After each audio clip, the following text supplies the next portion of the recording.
Okay, so good evening, everybody. This is the 8th seminar in the series of Nexus Gains talks. This evening, we're going to be talking about the CBD and the agreement that came out of the CBD COP15. So last year was a very important year for the planet. I think, as most people know, in November, the IPCC held its 27th COP in Egypt. And in December, there was an equally important meeting of the Convention for Biological Diversity, it's CBD, its 15th CBD, which was a joint meeting, Beijing and Montreal. Previous CBD targets for averting biodiversity loss, the so-called ACHI targets, ended in 2020, and many of those targets were not actually achieved. And in the CBD 15, COP15, the intention was to develop a new series of targets for a global biodiversity framework, which was delayed because of the COVID crisis, but was intended to lay out a sort of a package of measures to address the dangerous loss of biodiversity and restoring natural ecosystems around the world. And the hope and the intent of this process was, firstly, that it would be more successful than the ACHI targets, and secondly, that it would have a similar impact as the Paris Agreement has had for climate change. So this evening, we've been joined by some very eminent speakers, Fabrice de Klerk and Carolina Navarrete-Freire, who are going to talk about their inputs into that process, what came out of the COP15 meeting, why these are important and how they relate to the Nexus. And they'll also talk a little bit about the IPBES Nexus assessment on biodiversity, food, health, water, and climate, and say how that relates and is important to the research that we do. So without further ado, I'll just introduce the two speakers. Firstly, there's Dr. Fabrice de Klerk. He's a senior scientist at the Alliance of Biodiversity International and CIAT, and he's also the science director of EAT, which is a science-based global platform for food system transformation. He's also, amongst many other things, which are too numerous to mention, a contributing author on the IPBES, which is the Intergovernmental Panel on Biodiversity and Ecosystem Services publications, including the soon-to-be-released Nexus assessment on interlinkages among biodiversity, water, food, and health. And his work he works primarily at this interface between science, policy, and practice. And I noted I think somewhere that I read, he's also a chicken farmer. So with that, I'll hand over to Fabrice and let him go ahead with his talk. Thank you very much, Fabrice. Thanks, Matthew. And yeah, I've progressed from chicken farmer to beer brewer. My chickens, unfortunately, have been eaten by foxes and weasels. But we're now doing malt, hops, and beers. It's a pleasure to see you all, and I think also a real pleasure to share with you the Global Biodiversity Frameworks, GBFs. 23 targets for nature and people. As Michael said, the conventional biological diversity. Unfortunately, CBD has many other acronyms, but for us, it's the conventional biodiversity, which I think is particularly relevant to the CGIAR's Nexus Gains project. And the other piece I want to emphasize here is that even predating the CGIAR Nexus program, the Waterland and Ecosystems program, which many of you were part of, really laid the stage for much of what we have done today. And one of the take-home messages that I think I want to share is that engaging with the IPCC, with IPBES, with the Convention on Biodiversity, and with the climate agreements really is a long-term engagement, but one which I think fundamentally requires and benefits from CGIAR presence. So as Matthew indicated, at COP15, the Conference of Parties 15, for the Convention on Biodiversity, we had a signing of 23 new targets for biodiversity. And I'll go over these with you, but what I want to draw your attention to is how Nexusy these targets really are. And they require, I think, participation. They require acknowledgements, and they require contributions from organizations, particularly from the CGIAR and our mandate in working in agricultural development globally. The other piece that I want to again start by signaling is that this really has been a long journey, and one in which the CG has been quite engaged.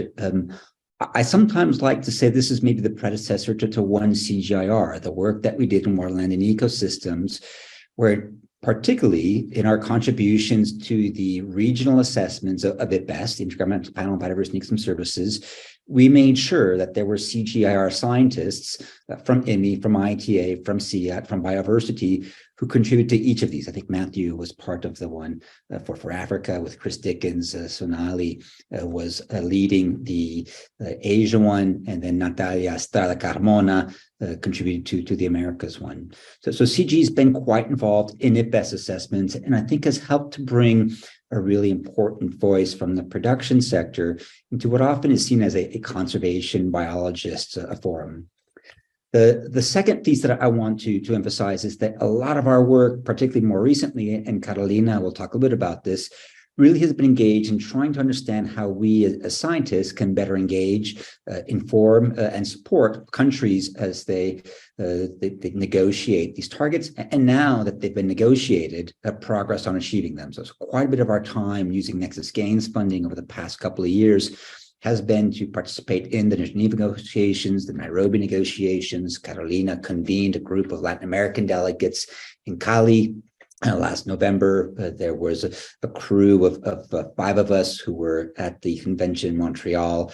And you should have seen Carolina with her WhatsApp of all the Latin American delegates, really helping to make sure that as there were debates, questions, negotiations about the wording of targets, being there to provide that support and to help ensure that these targets were one, passed, two, but also that the recognition of what agricultural landscapes can do were fully embedded. We also spent a lot of time producing science briefs to support the CBD, which I think was useful, particularly in terms of galvanizing the scientific community. But I'd like to question, particularly during this seminar, whether it's enough or whether it's effective enough in terms of trying to help guide policy. And I think one of the things that Rosalind has been asked to speak to during her piece on the panel is how do we transform, or how do we change the science policy interface so it becomes a science policy action interface that is more policy relevant, iterative, and interactive. Again, a lot of policy briefs that we've produced both for the UN Food Systems Summit. The CGIAR was incredibly active in producing, I believe, a dozen briefs for the UN Food Systems Summit. We've also produced a half dozen of these on biodiversity over the past 2 years, explaining restoration targets, explaining what we see as sustainable agriculture, and also, I think, calling for very ambitious goals for biodiversity and sustainability that include the contributions of the production sector. This, in more recent history, and again, with support from Nexus Gains, we've been engaged in 2 of the IPBES assessments. There's the IPBES Nexus assessment on biodiversity, water, food, and health, which is currently under external review. And I really would call on those of you who are on the call to please do participate in this review. There's a full chapter on water, and we really need the expertise of IMI's professionals on that chapter, similarly for health and for the other dimensions. I'm participating in that and leading the food chapter with Edmundo Barrios. Mario Herrero is also leading us on that. Many of you will know Mario from CCAF's days. The second assessment that we're involved in is the transformative change assessment. Rosalind here is our representative. She's a lead author on chapter 1. And we've also been using CGIAR Nexus funding to support the technical support unit for that assessment, which is co-hosted by the CGIAR and University of Montpellier here at Montpellier. And Rosalind will speak a little bit to that assessment. And finally, we've been engaging quite closely with countries and the scientific community in the run-up to the Convention on Biodiversity, which now I think is going to pivot more towards implementation. And I think this will require a much broader contribution from the CG community. But what I'd like to do now is speak to the 4 goals and 23 targets from the Biodiversity Agreement. And I've highlighted in red and bold those which I think are particularly relevant. I've cut out some that I think are a bit less relevant, but I would encourage you, if you have a moment, to do please take a look at the 23 agreements. And what you'll see is that this really does call for the kinds of Nexus approaches that we've been working. So very broadly, the convention has 4 main goal areas. And the first one, goal A, is about conservation, halting biodiversity loss, maintaining intact lands. It's very easy for us in the CG to say that's for the conservation biology community. But what I would urge us to recognize and understand here is that this target fundamentally is calling for halting the conversion of intact ecosystems into agricultural lands. And so it does set an important frame for the CG and begs the question, are we able to commit and also work towards an agricultural development paradigm that really is about restoring and making use of current production areas while striving to reduce and halt the conversion of intact lands to agriculture? So I think it is a fundamental CGIAR, a goal and objective. The second, goal B, is about sustainable use of biodiversity. This is a lot of the ecosystem service work that many of us have engaged in, that the Waterline Ecosystems Program did quite a bit of work on, and that is also part of the Nexus Gains project, and we'll go through those. Goal C is really important to the CGIAR, but I'm going to skip it in this presentation because it's primarily focusing on genetic resources and ensuring their share and equitable use. It's an important one, but maybe a bit less relevant to Nexus Gains, and I'll probably get beaten up for that, but I'll deal with that later. And finally, goal D is ensuring adequate implementation of the targets. And so one of the big critiques of the ACHI targets, as Matthew pointed out, is that we really didn't reach any of them. So a lot of effort in trying to make sure that there is sufficient contributions from public sector, private sector, in order to ensure that we do achieve these goals is also a big part of debate, particularly with many of the African nations saying, if we're going to be held accountable to goals A, B, and C, we need to make sure that the funding resources are made available to allow countries in the global south to be able to contribute and participate. The goal A, again, these are the ones primarily focused on maintaining intact land. I'll go over them quickly, but fundamentally, goal 1 is that one that I was addressing earlier, that is asking if we can halt the conversion of ecosystems of high ecological integrity, which basically intact lands, to close to zero by 2030. That's an enormous challenge. The second goal is, can we restore at least 30% of degraded lands by 2030, or at least put them under effective restoration? And again, I think that's an important Nexus Gains objective. I think this includes both restoration of agricultural lands to productivity, as well as restoration of some lands to intactness. And then finally, the third goal, which is the one that garnered the most headlines, is 30 by 30, which calls for ensuring that 30% of ecosystems are effectively conserved and managed by 2030. So it's largely a protection target, although in the text of this new one, recognizing that there are many forms of protection, including important contributions from indigenous and local communities. I kept 6 here as well, just in case it's important to some of you here, but halting or mitigating the impacts of invasive species by at least 50% by 2030. So these are, again, the conservation objectives.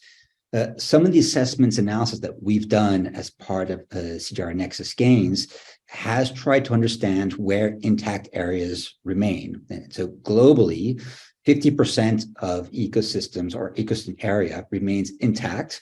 But as you can see from this map, that distribution is very scattered. So 70% of unique ecoregions, unique ecosystems, have less than 50% of their intact area remaining. So I think critical question about what do we do in those places, including what role do we have in ensuring both halting the conversion of those lands, but also restoration to intactness. And you can see that many of the areas where we work are below that 50% threshold intactness.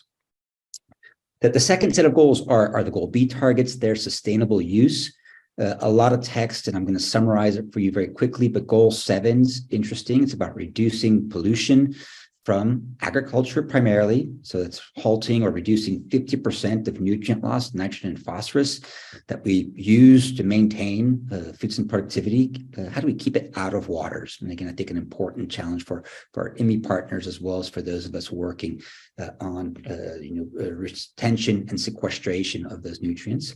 And then similarly, reducing the overall risk from pesticides by at least half. And again, an important challenge for those in CG about how do we increase and maintain productivity by using either integrated pest management, agroecological approaches, or other approaches that allow us to reduce the use of, again, these biocides. Goal 10 is really a fundamental one for us. And maybe there's a tendency for us to say, that's our goal, that's a CGIAR goal. But I hope that what I'm convincing with this presentation is that the CGIAR goal is much more Nexus-y. And you can see cuts across these goals. Here, it's ensuring that areas under agriculture are managed sustainably through the sustainable use of biodiversity, and in particular through the increase in the application of biodiversity-friendly practices. And that remains quite open. And the photo that I have behind me, I hope represents the diversity of options, traditional, low-tech, high-tech, modern, and innovative, that would qualify as biodiversity-friendly. Examples cited in CBD were sustainable intensification and agroecology. And finally, goal 11 is to restore, maintain, and enhance nature's contributions to people. And that's recognizing that agricultural lands not only produce food, but also that they are important places for mitigating climate, improving water quality, and ensuring connectivity for biodiversity. So these are really some of the multifunctional landscape concepts and the places where I think interaction across the CGIAR's Nexus Gains programs really would add important value. I do want to flag, again, that a long-term engagement, particularly around the Agrobiodiversity Index, has paid off in this work. And this is work that was led by Rosalind here on the call, but that this has been retained as a candidate indicator for Target 10. I think it's one of two indicators for Target 10. And it's an indicator that allows us to recognize the role of biodiversity in providing for healthy diets, for improving the sustainability of production, but also for ensuring the resilience and future options of food production. So Rosalind and team really have done a tremendous job of both producing this index, but then more importantly, and through contributions by Carolina, making sure that we had sufficient engagement with the CBD indicator group to have this considered as a candidate indicator for the convention. What I want to flag here as well is that some of the work that we've been doing in the Alliance recognizes that biodiversity in agriculture is an important means of ensuring production. Some of our collaborators have called for maintaining at least 20% native habitat in agricultural landscapes. And what we found in our work with Natalia Estrada-Carmona and Sarah Jones is that we can map those areas which have less than 20% habitat per square kilometer.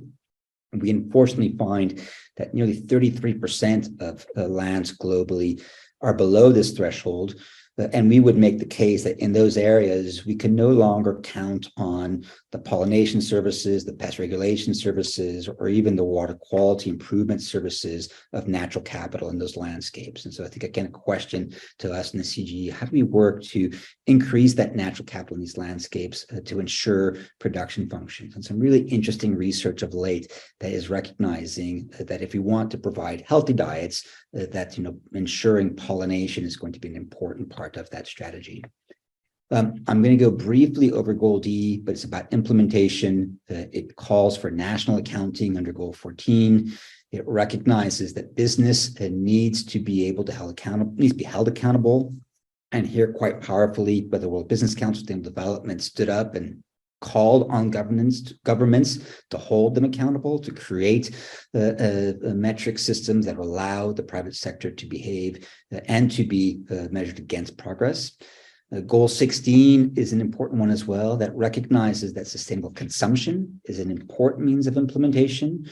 So reducing overconsumption, moving towards healthy diets, and reducing food waste and loss is an important objective, which again has important linkages to those of us working on production side of the equation.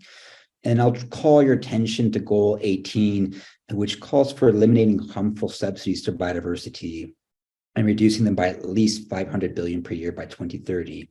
here quite a bit of the conversation is on how do you repurpose agricultural subsidies in particular.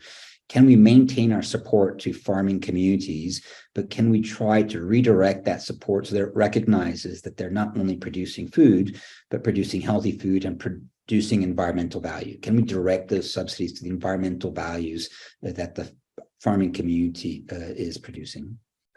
I want to close on just a couple of points, and one, really drawing attention to why a Nexus approach is needed, and two, drawing attention to why we think we need more interaction across these goals. And this is work that we did a couple of years ago on bending the curve to biodiversity loss. What you see in that top left figure are multiple scenarios for trying to halt the loss of biodiversity and tip into nature positive. The take-home message from this is that conservation alone, setting aside protected areas, doesn't do it. Improving production efficiency alone doesn't do it. Shifting towards healthy consumption alone doesn't do it. But that yellow line, the IAP scenario, is one that calls for important conservation, important improvement in productivity, and changes towards healthy consumption and reducing waste loss. And those three interventions together are able to begin to bend the curve on biodiversity loss by 2050, moving us to net positive by about 2075. So again, the only way by which we achieve this, as well as climate goals, are through these Nexus approaches. Same thing for health, and this is now beginning to be a dated study by David Tillman and Michael Clark from 2012, recognizing that shifts in diet, and I want to emphasize here that the pescatarian vegetarian diet are representative diets, they're not a recommended diet, but that shifts in diets towards healthy diets have an important impact on these environmental goals, but also an important impact on livelihood goals. We would be able to avert 11 million premature deaths per year by transitioning to healthy diets. So again, achieving these conservation goals requires contributions from the agricultural community, as does achieving, I think, health objectives. Three goals on equity and gender targets, which are quite important as well. I think one of the major observations that I have from the CBD is that it recognizes, quite importantly, the need for whole of society and whole of government approach. And I think much more so than the climate community, in recognizing that this cannot be delegated to the environment community, but requires the contributions, participations from the agriculture community, the public health community, and other communities. I want to wrap up by flagging the other work that we're doing in Nexus Gains. And this is really asking about current existing science policy interfaces. There have been questions about whether we need an IPCC for food or an IPBES for food. And asking, well, if we do move towards such a science policy interface, how do we make it one that has a greater impact, that doesn't require scientists to be sequestered for 3 years to write a report that then gets presented to policy, who maybe then take it up? And I think fundamentally here, there's a question about how do we make the science policy interface much more interactive, much more iterative? How do we ensure responsibility, the plurality of voice in science policy interfaces? How do we increase collaboration, recognize multiple sources of knowledge, and value openness? And that's the work that I think we've been doing with the Nexus Gains initiative. Part of that is an important collaboration with the Food, Agriculture, Biodiversity, Land, and Energy Consortium, which is a bottom-up modeling exercise whereby countries prepare national pathways towards healthy, sustainable food and land use systems, enter them into a global model, which spits back results, allowing the countries to compare their own progress against national targets, but also the collective progress towards global goals, and to renegotiate these in order to achieve both national and global objectives. At this stage, this remains very much a scientific project with national research teams in each of the countries. But what we're really aiming to do in 2023 and 2024 is challenge these teams to begin to consider and adopt the national determined contribution of countries to climate, the UN food system pathways, and also the NBSAPs, or the National Biodiversity Action Plans and Strategies, and see whether we can be more effective in demonstrating or calling attention to the capacity of national pathways to achieve global goals, and provide this evidence in a way that allows countries to make adjustments and adapt their plans in anticipation of these global conventions. I want to wrap up with a last slide and say that the main objective that the Convention on Biodiversity has is living in harmony with nature. And one of the values that I find in the Convention on Biodiversity is recognizing that there are multiple pathways towards living in harmony with nature. If it's a blue box, that's at the top of the slide. The intactness, or the amount of land that's intact, is the x-axis. The integrity, the amount of biodiversity embedded within agricultural lands, is the y-axis.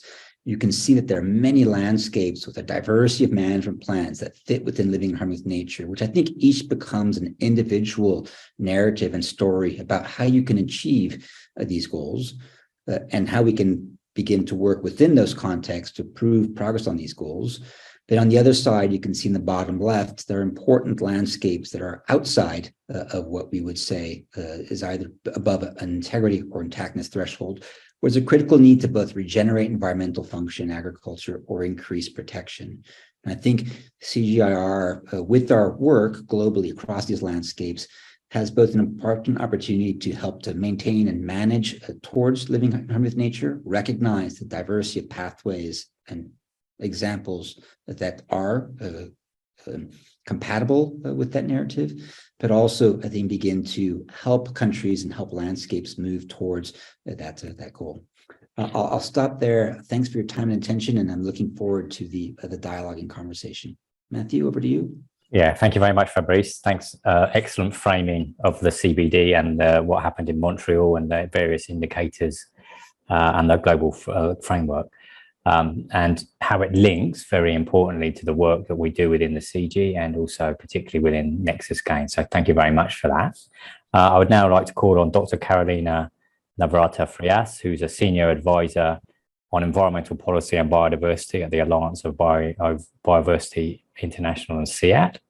Her work connects science development and policy arenas, aiming to promote effective action on the ground, provide solutions that respond to real needs, and close policy program close policy program implementation gaps.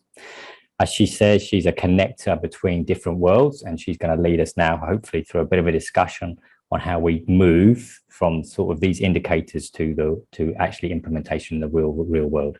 So, Carolina, over to you. Thank you very much. Thank you, Matthew, and good morning, everyone. Very pleased to be here. We've had a path of over 3 years of the negotiations of the CBD, and the first thing I wanted to share with you was some of the lessons learned of that process. In terms of, and it goes very much in line with something that that CGIAR is reflecting on right now, and is how to have a more effective advocacy. So in terms of that, the practical experiences on the science policy interface that we had in these past years for the negotiations of the Global Biodiversity Framework, I think there are several, but I would like to share with you 3 main lessons or insights learned. One is the work that we did through the coalitions. So in terms of having incidents in the process of the negotiations, it was strategic to build coalitions or be part of coalitions for advancing the proposals in the consolidation of the Global Biodiversity Framework. As CGIAR, we were part of some of these coalitions. For example, there was one that was advancing change for Target 10, specifically that Fabrice showed. That was the one more linked to agriculture. I would say one of the few ones in the targets that was directly linked to agriculture, and that required effort, and that was perhaps one of the biggest goals we had during the negotiations, was to influence that target, and we did it through a coalition that had participation of parties or countries, members of the convention, international organizations, other international organizations, civil society actors, amongst others. It was strategic to have this, for example, some parties or countries that were part of these coalitions that were part of regional groups. Specifically for that group that was advancing a food systems approach for Target 10, the leading countries were Costa Rica and Switzerland. And that was actually quite key, especially Switzerland, mobilizing also the positions of a larger group as the European Union. And Costa Rica, being a country very respected in the environmental world, that was also helping to mobilize positions in the Latin American and Caribbean group. Another important aspect of these coalitions is that they're key to build political support. So these negotiations are not only, or are not specifically only about technical or scientific aspects. It's also about political positions, political interest, and these coalitions are key to build the political support that is required to advance propositions in terms of building the GBF. So I was mentioning the regional groups, and that will be the second important aspect that we learned through the advocacy efforts, and is that we had a very close country advisory role with some countries globally. It was per their demand. For example, in the case of Colombia, we were part with the General Director of Biodiversity International and CGIAR, Juan Lucas Restrepo. He was invited to participate in a group of experts on biodiversity for Colombia. And when we had that close engagement with countries, we were able, or that was also a path in some way to influence or to try to influence the regional positions, as these countries, of course, were part of regional groups. But not all regional groups worked in the same way, neither they work in the same way in every step of the negotiations. So at least for the Latin American group and the Latin American and Caribbean group that is called RULAC, it was a bit segmented. So it was, what I mean is that it didn't have necessarily a unified position in the negotiations, which also made us have an interesting challenge, because I think one of their main disagreements, to say in some way, was in reference to Target 10. There were countries like Brazil and Argentina that had very strong positions against having agroecology or related approaches included in Target 10, for example. And last year in Canada, it was very interesting to see how countries at the end came to an agreement to have a balanced approach in that target. But there are other regional groups like Africa that had more unified positions, not throughout all the negotiations, but in some instances, I will say they were the most unified group. So if you were able to enter through one country of these regions and try to position some ideas, the technical and scientific backstopping, it was more, more likely that you will have a strong unified position in the negotiation. So this was part also of the strategy, and we learned that for the advocacy and incidents, it was key to have this dual entrance through the countries and the regional groups. And then the other front, the third front I wanted to share with you, and that Fabrice already went a bit over it, was basically the CBD. So it's the Secretariat on the Convention on the Biological Diversity, and the different organs they have a scientific body, and they also have an open-ended working group. And we had a very strong engagement throughout the years, providing several inputs per the requirements. So it was policy briefs, as Fabrice mentioned, but there were other pieces of technical briefs, just feedback in general as they required in all the process. It was quite a long process. The team of the CBD, it's quite small, so they really required as much support as possible. And we tried to be very engaged in terms of a CGIAR, providing support on the various different aspects that the Global Biodiversity Framework was requiring. So just to go back to the three main points, it's coalitions, country advisory and regional groups, and the CBD. Then now, as it was approved in December and is the coming Montreal Global Biodiversity Framework, we're stepping, I will say, the most interesting and also challenging phase, which is the implementation phase. And I want to start with something, taking up something that Fabrice was mentioning that I think it's important. When we look at the goals of the Convention on Biological Diversity, they're mainly underpinned by three main aspects. One is conservation, the other one is the sustainable use of biodiversity, and the third one is access and benefit sharing. What we know is that previously there was a bit of friction in terms of people participating in the convention in terms of giving more weight to one or the other. Balance between those three is key. And I think as Nexus researchers contributing in achieving those three main aspects that underpin the goals, and overall the convention is absolutely fundamental. And they're of course also linked to the targets of the GBF. Now countries are changing this, are facing the challenge of implementation. And I think the lessons learned in terms of the advocacy and needs are also going to be very useful to support countries in the process of implementation. How? We're now mapping out the options, but we have some already identified, and it's linked to what I already mentioned, which is actually the coalitions. So it's important that the coalitions not only guided the process for building the GBF and put together the political support, but some of them are also continuing into the implementation phase, sustaining that political agreement, which is fundamental, that also ties in the finance required to implement the GBF, which is something that the Global South was very vocal about in the negotiations. So what is going to be the role of the coalitions? And I'm just going to give you two key examples. So one is the HAC 2.0. HAC is a high ambition coalition for nature and people, which is a big coalition that was consolidated during the negotiations, and one of the leading countries is Costa Rica. Now in the implementation phase is going to be, has funding from Bezos Foundation, and it's going to be mostly focused on supporting countries in achieving the 30 by 30 goal. So that's one of the coalitions, and it's definitely one in which as CGIAR, we would like to liaise with to see how we can support the coalition and the countries that come to seek support of that coalition to achieve the goal of 30 by 30. Then the other coalition that it's in our radar, it's called the MBSAP Accelerator. We were quite involved from the onset of the development of this coalition.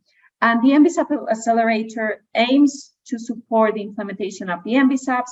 The MBSAPs are the equivalent of the NDCs for climate change, but in the biodiversity world, which is the national action plans and strategies for biodiversity.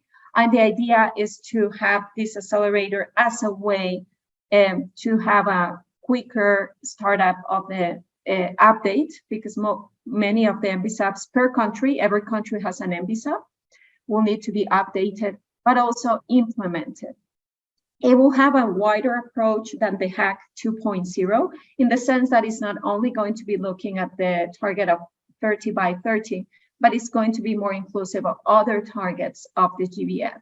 So we also consider this is going to be a key space for participation of CGIAR to support the implementation of the GBF. And I want to go a bit more in depth about that, supporting the implementation of the GBF. In the negotiations, many terms come up, agroecological approaches, sustainable agriculture, but we still sense, and we sense that due to the conversations we had with parties or what we saw in the discussions in the negotiations, that there are many gaps in terms of knowledge, and there is definitely a lot of need and opportunity for science and of course CGIAR and the Nexus Games initiative to provide support in terms of really understanding how to apply those concepts in practice that in many cases by country or specific, of course, ecosystems and political context, social context will require and demand very specific ways of implementing those. But I think there is a very big opportunity, and as a team, we're following up and trying to see in a very focused way, because of course there will be many different actions taking place globally, but we want to look into a very focused way how we can really support into translating that into real action. As Matthew said in the opening session, there is a strong evidence and also feeling in the global community of what happened with the IKI targets that were, the implementation was so weak. And we know that for this new phase, we really need to support into closing those implementation gaps. And it's a big priority, as important, I will say, as finding or having funding for the implementation of the GBF. Something that I also wanted to share with you, it's in the sense of the targets, that they're intrinsically linked, or as we were discussing, Fabrice was mentioning, is that Nexus approach.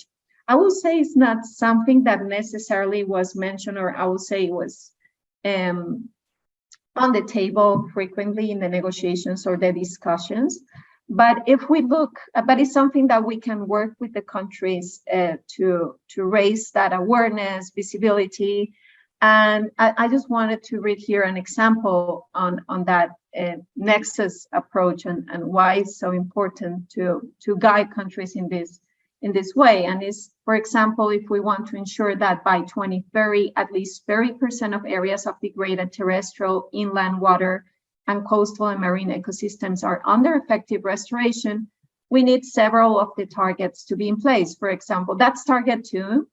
And then target 2, to be able to happen, also requires urgent management actions to halt human-induced extinction of known threatened species, and that's target 4. And it also requires ensuring that areas under agriculture are managed sustainably, in particular through the sustainable use of biodiversity, that's target 10 that we already saw, and taking effective legal, policy, administrative, and capacity building measures at all levels, that's target 13, just to mention an example. So they're very closely interlinked, and as was also mentioned, there is now a big priority in terms of strengthening the whole of government and whole of society approaches. And I think the whole of government. Carolina, sorry, if you just wrap up. Sorry, we're just running a bit over time. Sure. So if you could, thank you very much. So just to wrap up, to say that the whole of government approaches are going to need enhanced coordination amongst government bodies. And it's another important contribution, or will need an important contribution also from a Nexus perspective. And just to close, another important opportunity in terms of the implementation is going to be under the monitoring framework and the indicators. There is progress made in terms of the indicators, but there are some headline indicators that are the key indicators for the targets. For example, for target 2, 3, and 11, that still need to develop methodologies and where we could have a big opportunity to contribute. So I'll just close there, and happy to receive any questions. Thank you. Thank you very much, Carolina. That's really excellent. I think you, following on from Fabrice, talking about how you actually implement or influenced the GBF and particularly the various different targets, and then also how you're now carrying on working with the countries and these regional groups, etc., to try and influence implementation. So thank you very much. So we've now heard from 2 people who were very heavily involved with the CBD process. We're now going to have 2 panelists who I'd just like to ask to basically give their thoughts on what they feel are the implications from what they've just heard. So first of all, I'm going to ask Dr. Kageli Masso, who is a soil scientist, and he's also the Cameroon country representative for the International Institute of Tropical Agriculture, IITA. He's the Executive Secretary of the Africa Soil Science Society and a member of the Water Energy Food Nexus in Africa initiative. He's recently, as many of you probably know, just taken up a new position within the CGIAR as the Impact Platform Lead on Ecosystem Health and Biodiversity, a role which will oversee CG efforts in this impact area for the next few years. So with that, Kageli, I'd just like you to give your thoughts on what you've just heard. Thank you very much. Thank you very much, Matthew. First, we would like to congratulate Fabrice and Carolina for brilliant presentations. I think you have spent a good time and you have contributed a lot to the COP15, as it came out clearly in your presentation. So highly appreciated, because one of the objectives for one CGIAR, as we all know, is really how do we amplify our work so that we can be able to contribute to the global agenda. So for today, what I can just say is really, this is a great start. And I would like to start from where Carolina just talked, where she was referring to some of the targets and where we still need to develop a few of the methodologies. So just on behalf of the platform, we just started, so we will have to get you involved. So one of our approaches is really to make sure that we take into consideration the great work you are doing as a Nexus Games. Congratulations to the whole team, and thank you for your leadership, Matthew and others. Then try to take stock of what we are doing as initiatives, Nexus Games among others. Then try to see what the regions are also doing. Carolina was referring to Costa Rica and other places, really to see what's happening in the regions, and then try to see what the centers, our centers are also doing in terms of ongoing projects, in terms of legacy data, and also try to see what our strategic partners are doing. I do believe in the context of the COP, there were different partners in addition to CG. Most of the stakeholders probably were coming from the external world. What are they doing? And the key information, really good news, is from what Fabrice has presented, what those targets become almost our benchmark. How do we trace and try to see that we are getting there? And I do believe as one CGIAR and as the initiatives, one of the key things is really to make sure that we analyze carefully those targets and try to see what could be the right indicators to be used to see that we are moving in the right direction, and try to see what are the metrics to use. And again, to repeat what Caroline just said, try to see what is the methodology we need to develop, and try to see across regions how we can be consistent and try to compare what is doing. All in all is really to see how we are contributing to the global agenda. Today, we were talking about the biodiversity aspects with the COP15, but there are other aspects when we talk about environmental health. Most of the things that we just said will also be very important for us. So I would just try to pause from here. This is an invitation to all the Nexus Games, colleagues, including mainly the leadership, that in the next days, you will have from us trying to mobilize all the human resources you have so that we can come up with strong indicators, metrics, and approaches that we can use to trace our contribution. Thanks for Fabrice, Carolina, and others who did contribute to the development of the awesome targets. But how do we target the progress we are making as one CG, the progress partners are doing? How do we mobilize those partners so that we can do something together to make a difference? Carolina was talking about some of the initiatives that they would like to influence, and I encourage you to continue in that way. And I will pause here. Thank you very much. And back to you, Matthew. Thank you very much, Cargela. Yes, I think you're very new to your new position, but clearly trying to how to make the CG and the different initiatives, including Nexus Games, more effective is your mandate, and we look forward to working with you on that. I'd now like to hand over to Dr. Rosaline Romans. Rosaline is a senior scientist with the Alliance. Her research focuses on measuring and managing biodiversity in food systems. Her approach is highly cross-sectoral, connecting nutrition with environmental domains, covering multiple food systems. And as Fabrice mentioned, she's one of the lead authors on the upcoming IPBES publication, Transformative Change Assessment, which should be coming out shortly. And so with that, over to you, Rosalind, and just to give your thoughts on what you heard. Thank you. Yeah, thanks very much, Matthew, and everyone. I think it's such a fascinating discussion also. And I would, in the short time that is left, I would like to highlight kind of two key pieces that I take from this. One, for the transformative change assessment, I think we are really trying to include innovations in the process to make it more interactive and to move the science policy interface to science policy action and practice.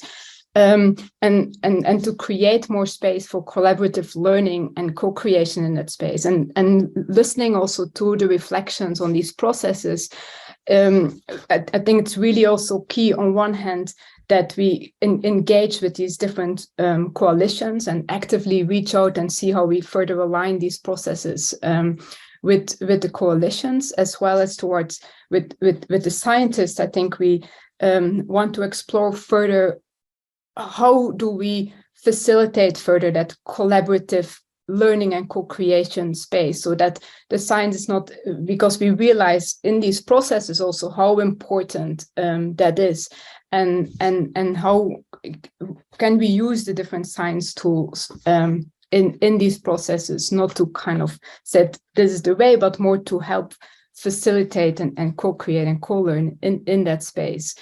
And the other part, I think also for the Agrobiodiversity Index, and with Sarah Jones and Natalia Estrada, we've been recently getting quite a lot of interest once the ABD index was included also in the GBF framework to these processes, new kind of interest coming from various angles. And I think also in the process of further tailoring the index that has been also developed as part of the CGIAR process and as part of the Nexus, to further tailor it to operationalize it at different scales and for different uses, and to really move the way we monitor the food system for also agrobiodiversity, and that we can link that to the accountability around implementation of the programs. But also I think in that process that we can maybe play also a type of a facilitator role with the countries that have interest, with the private sector that have interest in that space, and further work with these coalitions to tailor it in the right way, but to also keep it connected so that there is a common ground there. Yeah, and yeah, it would be really interesting to hear also from Fabrice and Carolina how we can make more direct links to the, for example, the transformative change assessment and to some of the Agrobiodiversity Index partners with the coalitions, with the countries. Yeah, but that if there's time for that. Thank you. Yes, thank you very much, Rosalind. That's really great input there. I just wonder if Fabrice or Carolina, you want to address what she just said about how to bring in the linkage between that to the TCA and the countries and coalitions. Maybe Carolina? Yes, just very quickly to see if we can give time for the questions of the audience. I want to say this needs to be a very demand-driven process.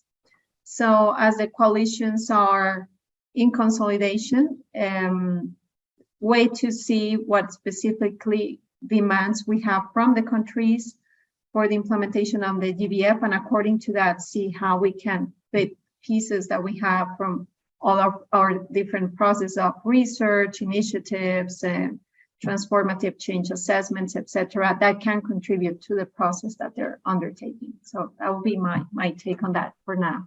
Thank you. Thank you very much, Carolina. Yeah, we just have a few minutes left, and there's a couple of questions in the Q&A. I'm going to go first to the one actually from Baba Khan.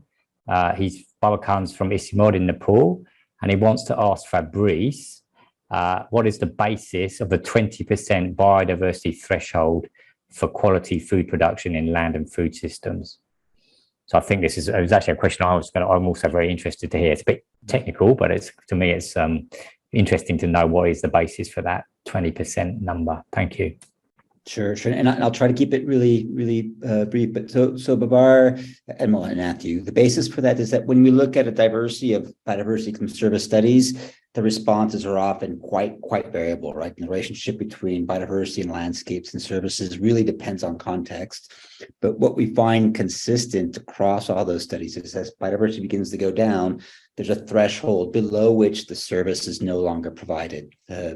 Most studies, for example, in pollination control show that bees or other pollinating insects don't travel more than 500 meters. If you're talking about capturing displaced soil nutrients or displaced soil sediments or nutrients, once those have moved into water columns and if they have not been intercepted within hundreds of meters, they basically remain unintercepted. The same thing with pest regulation functions. Most organisms that contribute to pest regulation don't move more than tens to hundreds of meters. So in those landscapes where you don't have habitat that provides either those capture functions, predation functions, or pollination functions, you don't have those functions available. So below that threshold, you can still produce food, but you can no longer dependent on biodiversity contribution to that food production. So that's how we identified that threshold and then mapped that out globally. And I can share the publications that are underpinned that as well if you want, Bavar and Matthew. I'll put that in the list of things to provide. Yeah, that'd be great. Thank you very much. That's really good. And then there's a question here. If anybody else wants to ask a quick question, if you type them into the Q&A, then we'll see where there's only a few minutes left, but we can try and ask it. There's one other question from Natalia Carmona to Carolina. She says that within the CG, we have the tendency to showcase as success stories those things around technical development, irrigation, solar pumping, etc. But we tend to sort of maybe neglect the fact that we have input into global policies and agendas. It takes a long time to, as you described, have influences in these processes, but it's much less tangible than the technology, the technological development. So she asks us, do you have any suggestions on how we as a 1CG can better promote, support and showcase the embeddedness of our science/knowledge in these processes?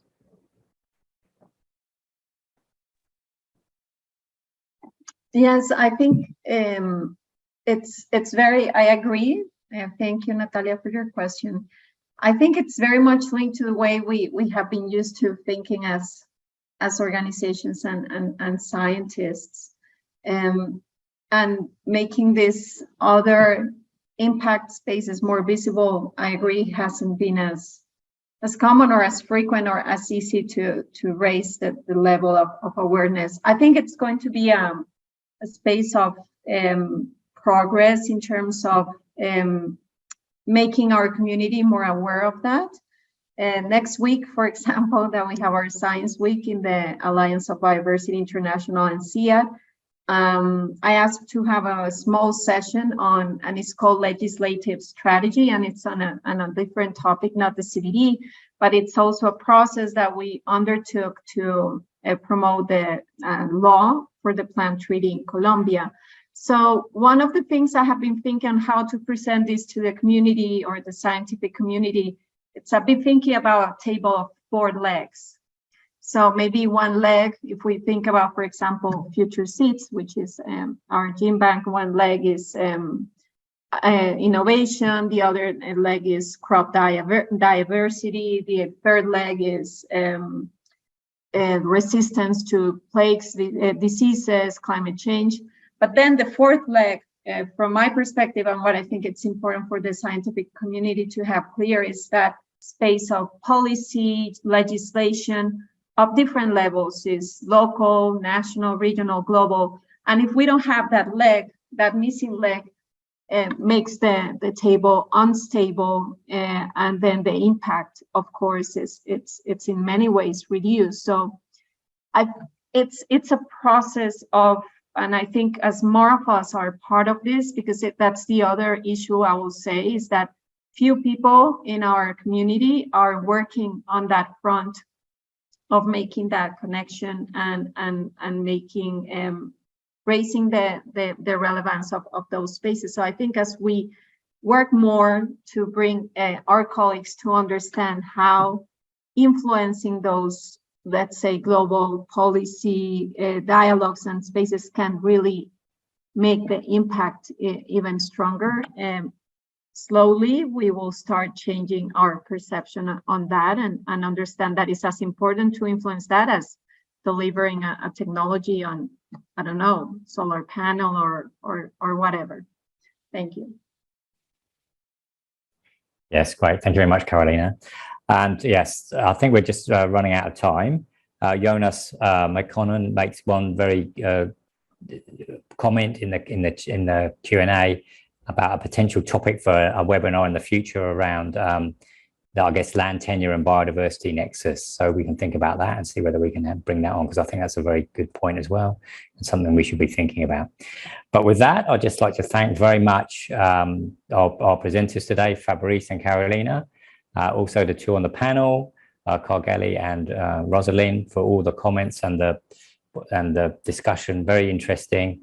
I think it shows a lot of the important work that Nexus Gains and other CG centres have been doing, and also the potential for future work as well. Is clearly there's a lot that still needs to be done, and we're going to reach these targets by 2030. But of course, it's critical that we do. It's just as critical as reaching the the IPCC goals. We've got to get both things right, and we've got to do it soon. So with that, thank you very much. I'd also like to thank Scriptoria for the help with setting this up. And particularly Ed, who's been working behind the scenes, maintaining the system. And with that, I think we've had an hour, and thank you very much. And we look forward to meeting some of you again in the next Nexus Gains talk, Nexus Gains 9, which will be in about a month's time. And we'll post the subject shortly. Thank you.